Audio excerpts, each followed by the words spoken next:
Boa tarde, gente. Eu sou o João Pedro, de Bugolana.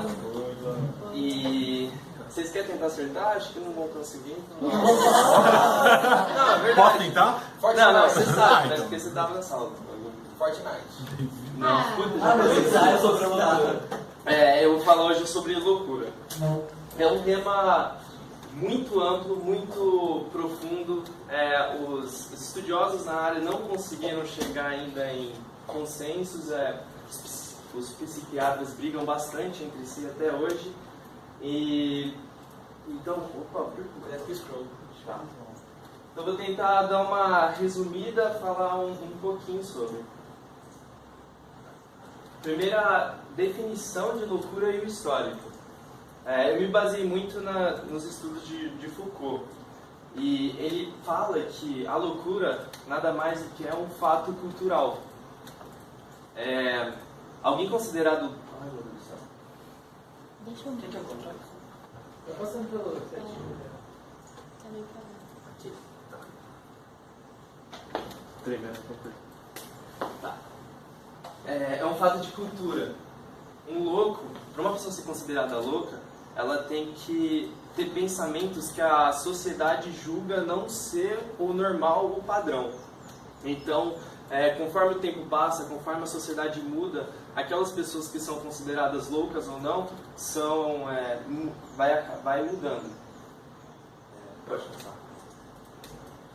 Tá. Como que os loucos eram vistos na Idade Média e no começo do Renascimento? Eles eram meio que mistificados. O pessoal via um louco, ele passava no vilarejo, contava histórias de mundos que não existia. Eles eram meio que louvados e aceitados um pouco assim pela sociedade da época, mais ou menos. Só que, com o passar do tempo, o homem, principalmente no século XVII, com o cartesiano, o homem virou racional. A razão teve um forte apelo na sociedade. Então, a partir desse momento, a loucura foi contraposta com a razão e os loucos foram tirados da verdade. A sociedade começou a excluí-los. É nesse momento que eles começam a aprisioná-los em asilos que antes eram usados para leprosos, só que com o fim da disseminação de lepra, eles acabaram ficando vazios, então eles aproveitaram para colocar os loucos. Só que esse pensamento de somos racionais, aquele que não consegue pensar desse jeito é louco, o louco é um criminoso, o louco é aquele bêbado que está na rua, é uma prostituta, é qualquer um que não se enquadra no que a sociedade dizia, mudou, deu muito pouco que começou a mudar com o Felipe Pinel, que ele é o pai da psiquiatria.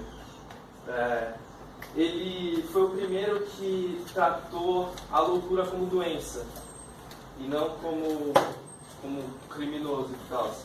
Aqui nessa imagem a gente vê o Pinel libertando os loucos de um asilo que tinha na França. Esses asilos não são como manicômio, são asilos mesmo, um lugar que a galera atacava e só prendia, assim, sem cuidado médico. Pode passar. E aí, a partir do século XIX, os médicos meio que deturparam o pensamento inicial do Pinel. Então, eles começaram a tratar como doença, só que eles consideravam a doença o que eles queriam.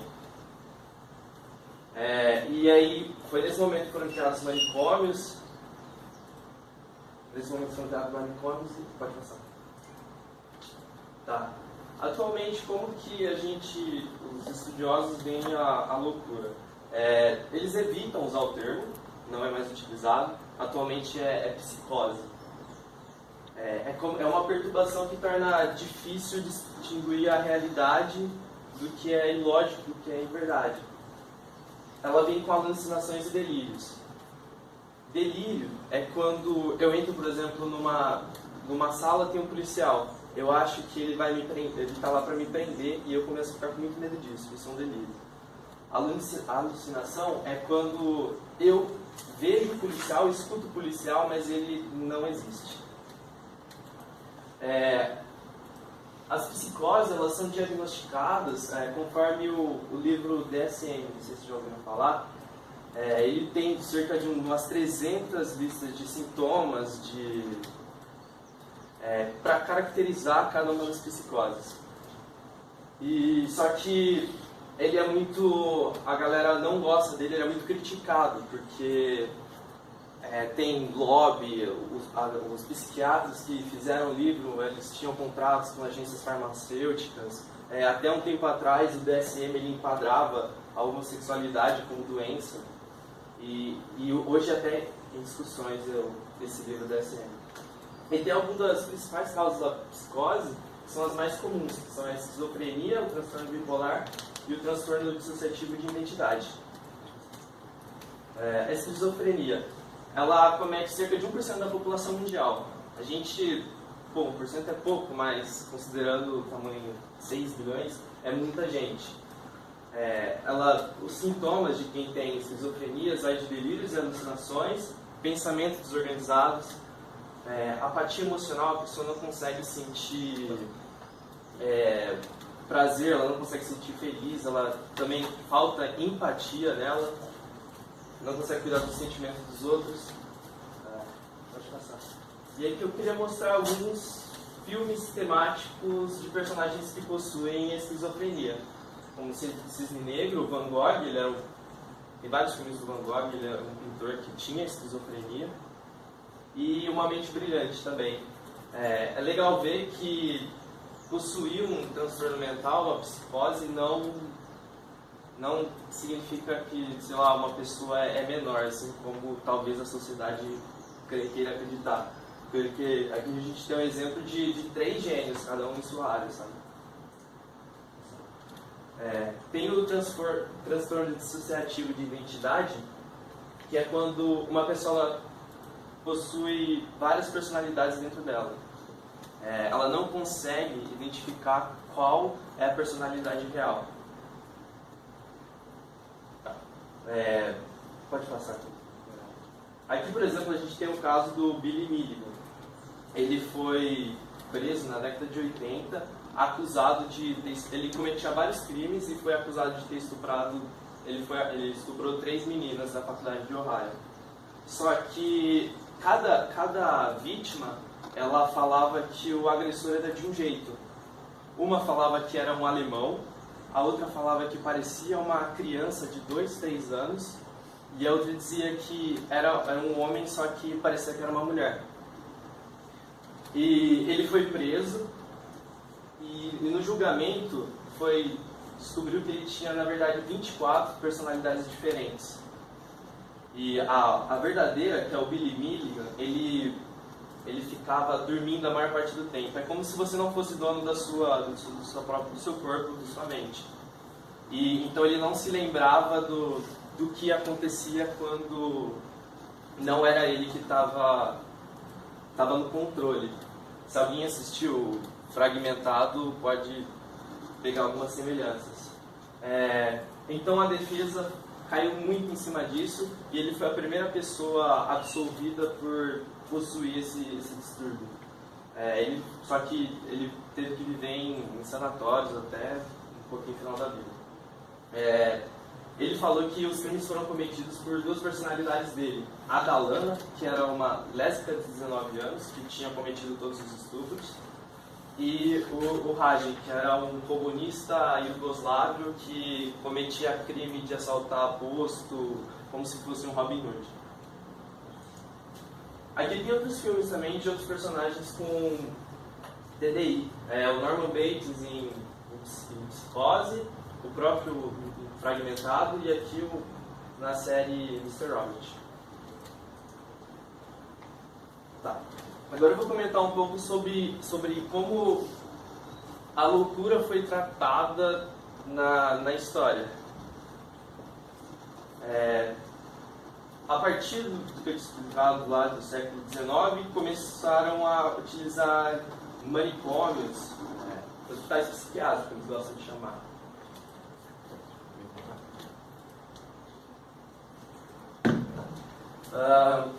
E eram instituições que tinham a função de pegar uma pessoa que estava com problema mental e tentar solucionar isso e voltar para a sociedade.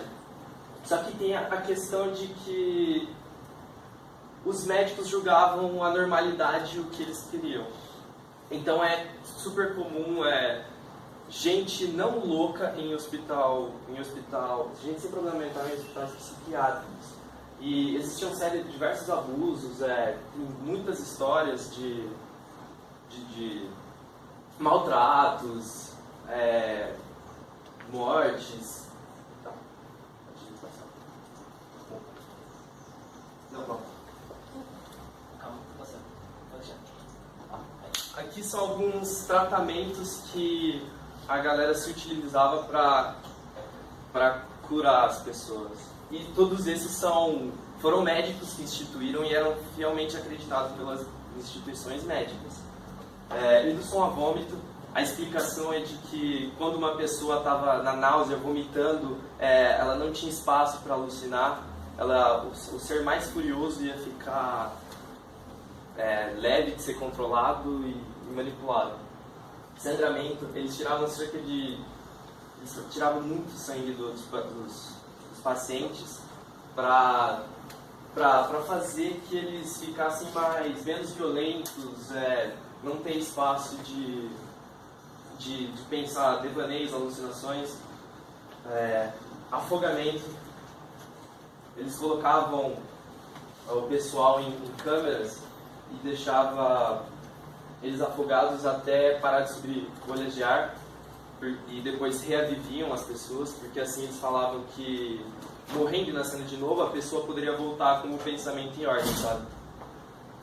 Também cirurgias ginecológicas, eles removiam o útero e o clítoris das mulheres, porque falavam que isso afetava a mente, deixava elas histéricas, loucas, diversas coisas mais.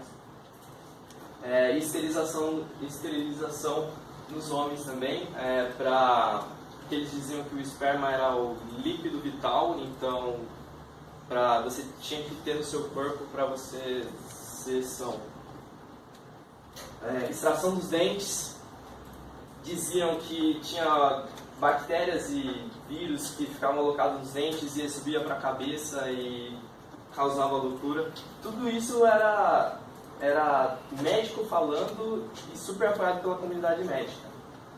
O eletrochoque e a lobotomia, que é arrancar pedaço do cérebro para a pessoa ficava meio não tinha mais reação, e assim a galera considerava ela como sarada. Aqui tem um caso de um hospício brasileiro. Tem um livro e um filme que é bem interessante, recomendo vocês darem uma olhada, que é o Holocausto Brasileiro. Esse Hospital Conde de Barbacena ele foi criado em 1900 para ficar com pessoas com problemas mentais e realizar curar essas pessoas. Só que, principalmente entre a década de 60 e 70, cerca de 60 mil pessoas foram mortas no sanatório. Quem ia para lá eram pessoas não agradáveis, era quem a sociedade julgava não ser conforme os padrões. Conforme eu tinha dito, era bêbado, eram pessoas muito tristes, tímidos. Um marido queria fugir com a amante, ele colocava a mulher dele no sanatório. Filha de agricultor que perdia a virgindade era colocada no sanatório. Eram cerca de 70% das pessoas que estavam lá não tinham diagnóstico de doenças mentais. E eram maus tratos e a galera vivia em condições subhumanas. Não tinha esgoto, as pessoas tinham que defecar em qualquer lugar e tomar água do esgoto e tal. E o que acontecia? Como morria muita gente, não tinha espaço no cemitério local para segurar tanto corpo. Então eles vendiam os corpos para universidades brasileiras. Cerca de 17 universidades de medicina compravam os corpos de Barbacena para estudar. Assim. Era muito claro, só que a sociedade brasileira ela omitia isso, sabe? Ia fotógrafo lá tirar foto, gente fazer reportagem, só que o hospital ele só foi acabar em 1980. Ele ficou muito tempo à margem da sociedade, acontecendo essas coisas. E é isso, gente.